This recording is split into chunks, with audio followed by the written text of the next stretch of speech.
তো দেখেন আরো একটা অসহায় পরিবারের কাছে আমরা চলে আসলাম। আসলে সে যে মানসিক অবস্থা কিন্তু আসলে তার খারাপ। এই যে আপনারা দেখতে পাচ্ছেন যে শিকল দিয়ে তার হাত এবং পা দুইটাই কিন্তু বেঁধে রেখেছে। তো আমরা কিন্তু তার জন্য ইফতারি নিয়ে আসছি। আমাদের বড় ভাই কিন্তু তার জন্য ইফতারি নিয়ে আসছে। তো ভাইয়া ইফতারিটা দিয়ে দেন। দেন আপনি। আসলে এরকম দেখে দেখে আমরা খুঁজে খুঁজে সবাইকে দিচ্ছি।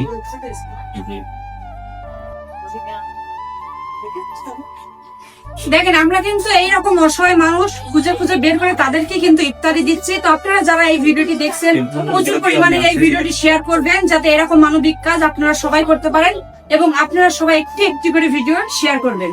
এবং আমরা এরকম যত আছে জানার মাধ্যমে খোঁজার মাধ্যমে যেন তাদের কাছে আমরা পৌঁছে যাই। পুরো রোজার মাস ব্যাপী আমরা যেন সবাইকে অসহায় মানুষদের ইফতারি ব্যবস্থা করতে পারি। আপনারা সবাই আমাদের জন্য দোয়া করবেন।